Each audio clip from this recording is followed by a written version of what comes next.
Hello, welcome back to the European Institute of Integrative Health Sciences, Traditional Chinese Medicine History module, Lecture 6. Today, we're going to talk about diagnostic methods in traditional Chinese medicine. So far, we've gone through introduction to general traditional medicines. We went through the history of traditional Chinese medicine.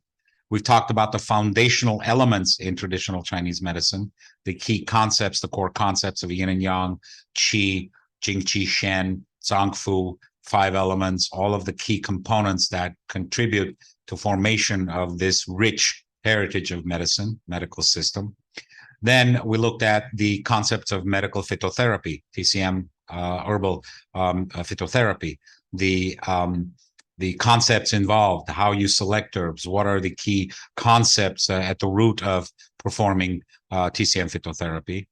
And then just recently, Lecture 5, we talked about acupuncture and the meridian theory, how that was originated, where did it originate from, how it has evolved into a key element in therapeutic interventions in both TCM and also in modern day healthcare. In many facilities and clinics and even hospitals, acupuncture is being used readily as a modality, as a technique for various applications. The importance here is the integration of acupuncture with the TCM concepts. True classic acupuncture is much more powerful and much more potent once it is in context of the traditional Chinese medical philosophies and the core concepts that are at interplay, not just sticking needles into people. Today, we're going to talk about diagnostic methods in TCM. Because the TCM is a medical system, it has developed a rich methodology, tools, and techniques for conducting thorough diagnostic evaluations, assessments, and reaching and arriving at a core diagnostic reasoning to achieve the proper goals of imparting health and wellness to your patients. We're going to talk about the various techniques from observation, listening, questioning, palpation. We're going to look at the role of the practitioner in understanding the patient's overall health. The 4 pillars of diagnosis, we'll dive deep into that. And then the application of these diagnostic reasoning in order for you as a physician, as a practitioner, to arrive at the proper diagnosis. And then we'll discuss some case studies or some illustration of how diagnostic processes can benefit in an integrated fashion, in an integrated setting. So first, a few words about diagnosis. What is diagnosis? The definition of diagnosis is the process of determining the nature of a disorder by considering patients' signs and symptoms, medical background, and results of laboratory tests and imaging examinations. This is the definition of Oxford Medical Dictionary. Analysis, however, the Encarta World Dictionary describes as a separation of something into its constituents in order to determine what it contains, to examine individual parts in order to understand the structure and the function of the whole. TCM is a holistic system. And so we tend to do a lot more analysis in understanding all of the elements that fit in. One of the classic contributors to medical development, Hippocrates, stated in 450 BCE, it is more important to know what kind of man has a disease than to know the disease the man has. This is very powerful. In TCM, we treat the patient, not the disease. Each patient manifests the disease differently.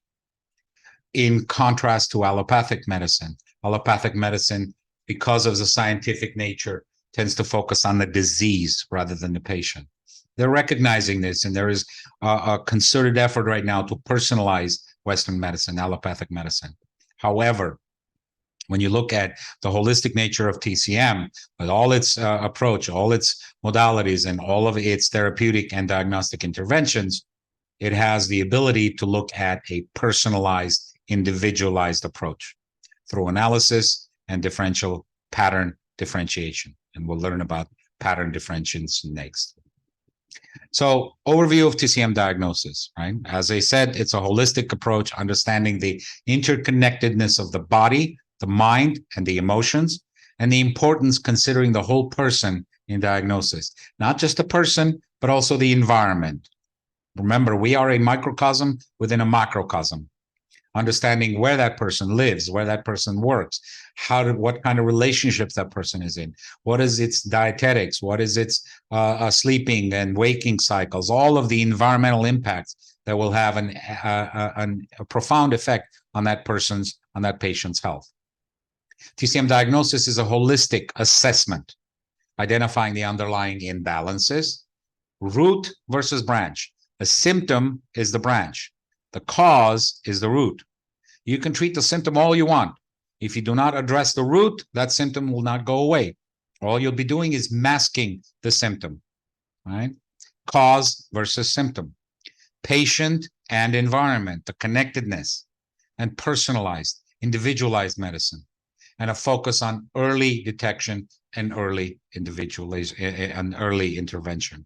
So the concept of individualized assessment is key core in TCM diagnostic approach. TCM medical system is based on pattern recognition. Pattern recognition. In understanding the framework of TCM, we look at all of the signs and symptoms. We do exactly the same thing as a Western diagnostician will do. Look at all of the presenting conditions of the patient, and then determine, in our part, an underlying pattern. What are the patterns? What are the correlations between these different symptoms? What is the root cause that that these patterns are leading towards? Where is the imbalance?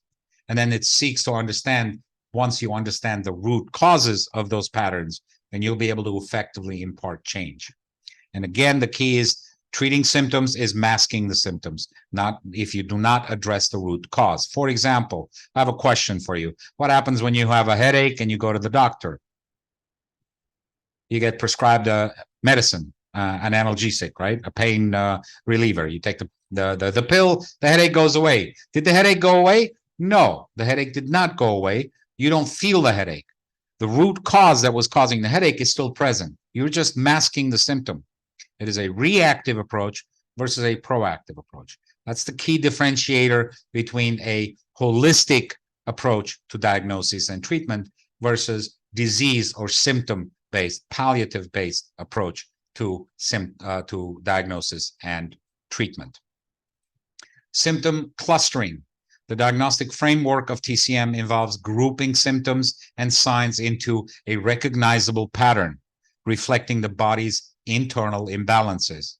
These patterns help identify the underlying root causes and arrive at a proper diagnostic decision. Energetic imbalances, understanding the quality and the quantity of the flow of qi, flow of blood, the vital substances. Where is the stagnation? Where is the deficiency? Where is the energetic irregularity? And these are all observational assessment elements that you'll learn about in your differential diagnosis classes. Right? And tools of the trade, applying comprehensive set of tools, the 4 pillars, to conduct diagnosis holistically, to conduct assessment holistically. And these tools are available to you as a student to learn from as part of the EIHS program. Now, I want to ask a question. What, in your opinion, is a doctor?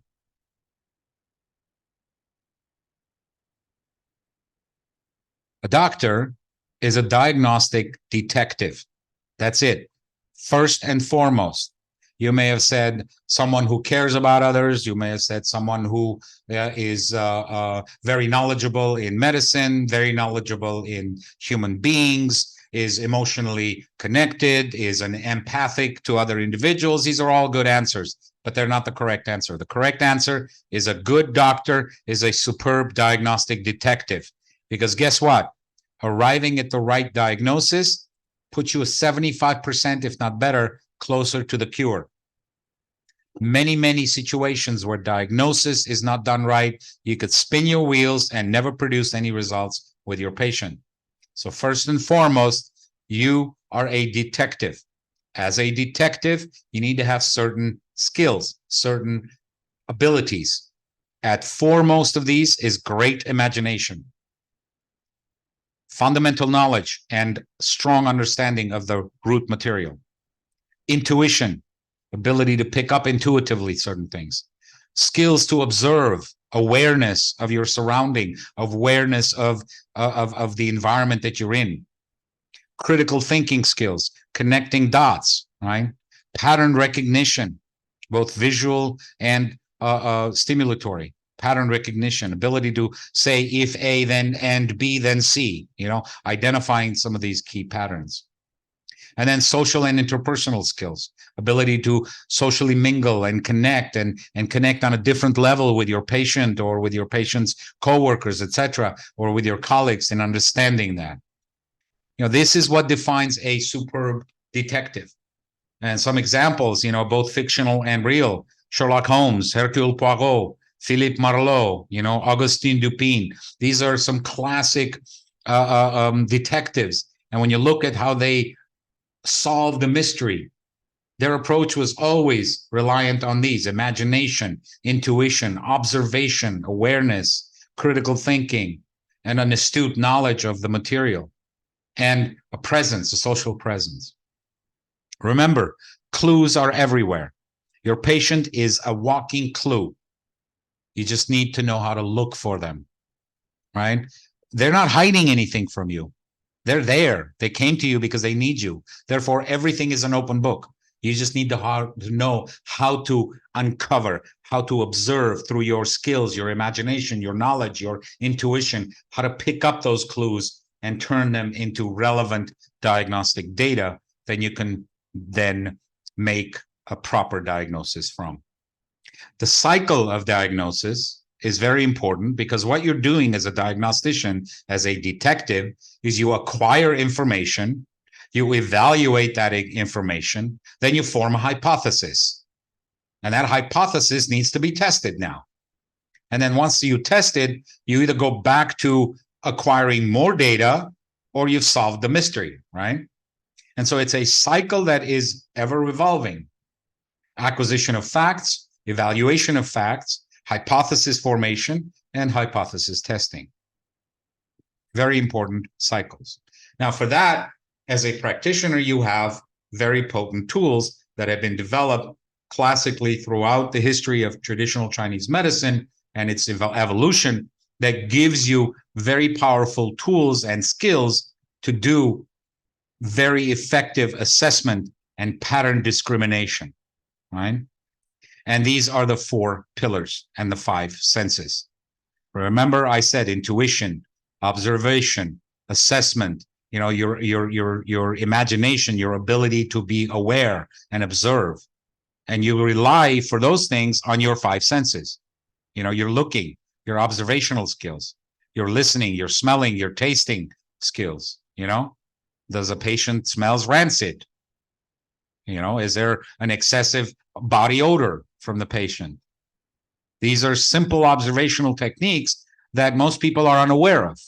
But as a physician, you'll be honing your skills in understanding and how to utilize these tools and techniques. Palpation, touching, sound is very potent. It's listening. How does a patient talk? How do they cough? How do they breathe? Is there sound in the chest? Is there sound in the abdomen? What is the movement producing? What kind of sound the movement is producing? These are all techniques you'll be exposed to. History, genomics, and then, of course, tongue and pulse. Very potent diagnostic methods and assessment tools that you'll be learning from at the Institute. I want to stress that the assessment process is like a dance. Imagine yourself doing the tango, right, with a partner. Your partner is your patient. Lead, and then also be led. Sometimes a question requires you to take the lead. Sometimes you back off and you let the patient lead the way. Sometimes you guide them. Sometimes you are guided by the patient. And all the time you're observant, you're watching, you're listening, you're learning, you're palpating, you're touching, and you're feeling. All of this is a dance. And if you learn how to implement this method in your clinical setting, in your diagnostic practice, you'll be able to achieve great success in identifying the root, not the branches. You can treat the branches very easily. Somebody comes to you and says, I have a headache. Okay, well, there's a prescription for a headache. You give them the herbal formula. You stick the needles in, you send them home. They come back to you 2 weeks later and they're like, well, my headache didn't go away. Well, because you're doing palliative therapy. You're treating the symptom, not the branch. You're treating the branch, not the root. All right. So this is very important to keep in mind, right? Clues, according to 4 pillars, collect the clues and then begin the analysis and the assessment of the clues. Questioning, 10 songs. There are very specific, deep, nested questions that you'll be learning about in your diagnostic methods. Body language. We talked about the body types, right? When we were doing elemental diagnoses and elemental systems, I talked about the pioneers and the wizards and the alchemists and the philosophers and the peacemakers. These are elemental constitutions. They are going to predispose these individuals to a specific type of ailments and specific type of behavior. But there's also other body languages or body specific in terms of TCM yin and yang theory that observing these body structures will give you a much more deeper understanding of the potential underlying imbalances. Example, an abundant yang individual is going to have a strong body build, tendency to be a red face, prefers the cold, prefers the light clothing, a lively character, active, talkative, loud voice, projecting, right? Tendency to laugh out loud, tendency to be a high achiever, like a type A personality, decisiveness, assertiveness, walks with the chest high up, stomach projected forward, tendency to be excess yang, heat, fire conditions, right? Treatment is emphasizing on reducing that yang, calming that yang, and nourishing the yin, because their yang is burning the yin. Remember the interdependencies in yang and yin, right? Too much function, you're going to deplete your substance. Too much substance, you're going to overwhelm the function, and which brings us to abundant yin, tendency to obesity, relatively dark complexion, loose, flabby muscles, thick skin, quiet, reticent, introverted, soft voice, less talkative, preference for heat, preference for warm clothing, potential tendency to excess of yin, cold, dampness, or phlegm. Treatment emphasizes on reducing the yin, expelling the cold, resolving the dampness, phlegm, and tonifying the yang, bringing in the function back, right? By moving the qi and the blood. Looking at the posture will give you a great deal of understanding. Where's the balance center? You know, from an anatomical perspective, the human body has a central pivot of balance, right? That is the center point for the balance. That point, interestingly enough, falls deep at the center of where the lower dantian in TCM is considered to be, between the 2 kidneys, 2 fingers below the umbilicus, deep in the abdomen. Interesting correlation. Now, we talked about, your assessment skills, observation, right? You first start, patient comes in, you're looking at them, you're looking at their body, you're looking at their face. Facial diagnosis, we have TCM has an entire concept of facial diagnosis, Mianxiang. The face is represented with the elements. You can look at the different sections of the body that are attributed to the different elemental organs, the lung, the kidneys, the spleen, the stomach, the heart, the gallbladder, et cetera. Examining all of these elements, you can even break it down into the facial chart, the age chart, from the birth to 30 in the forehead, from 30 to 50 in the center, and then 50 down in the lower part of the face. The facial characteristics, from an elemental perspective. Is it a wood face? Is it a fire face? An earth face, or a metal face, or a water face? These are very specific elements that will allow you to do further assessment and diagnosis and observation of the patient's condition and the patient's underlying constitutional predispositions, right? Observation of the ear, observation of the fingernails. They're very complex diagnostic methods here.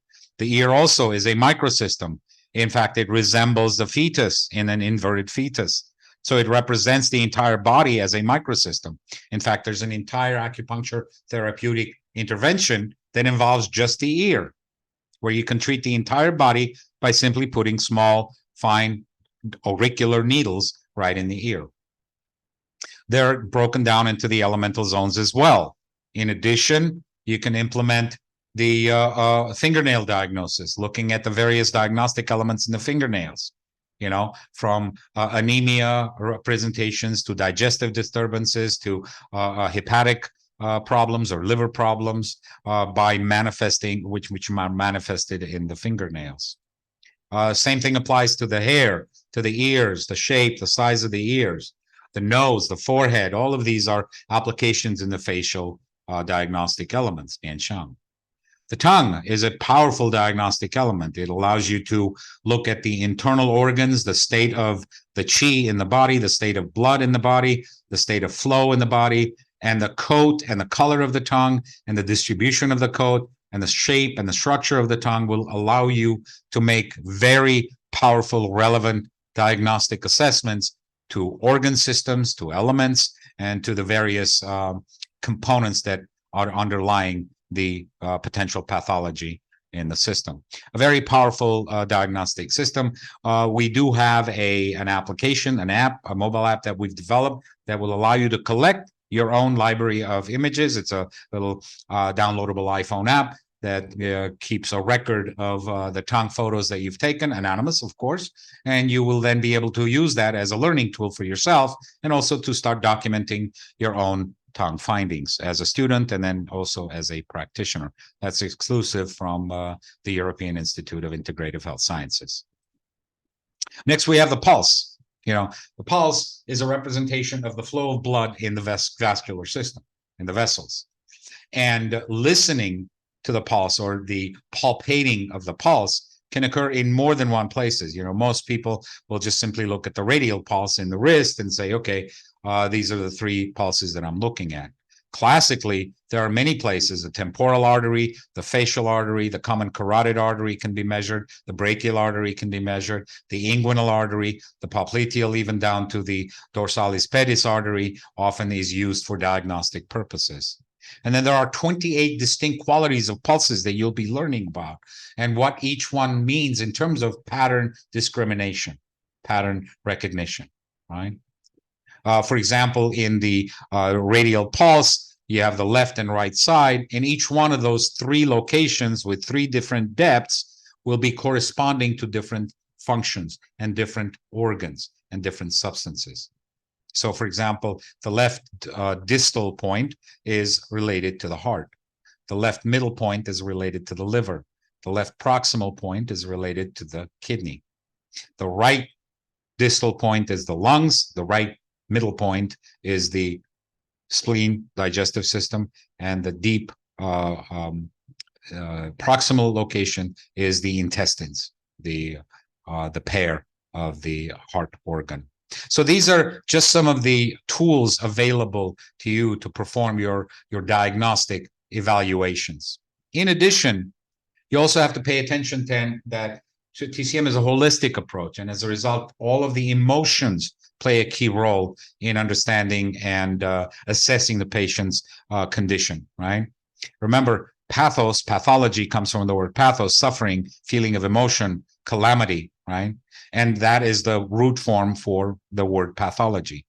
So the 5-element emotions and how a certain emotion can impact a certain organ will help you further understand and arrive at a proper diagnostic reasoning.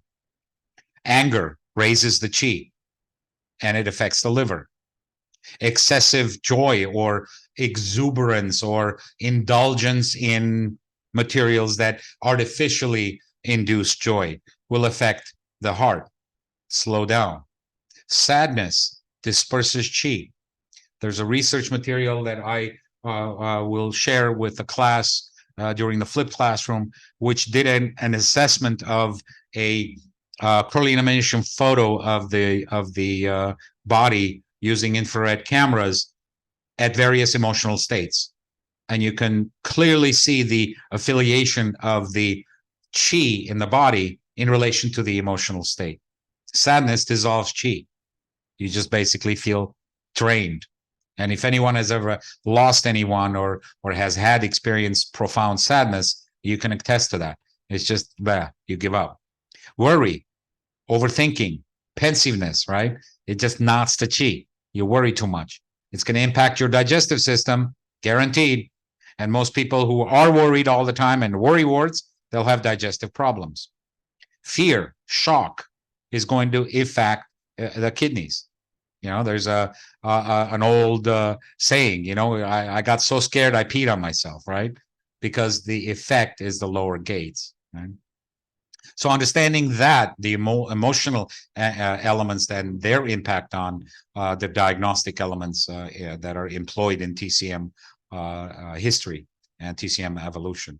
Diet, lifestyle also plays a key role. Well, you know, do they eat normally? Do they eat regularly? What kind of foods do they consume? How do they consume it? And nowadays, in modern days, you know, dietetics has turned into a nutritionist element where we're counting calories. You know, eat less calories to lose weight, eat more calories to do this. It's more than that.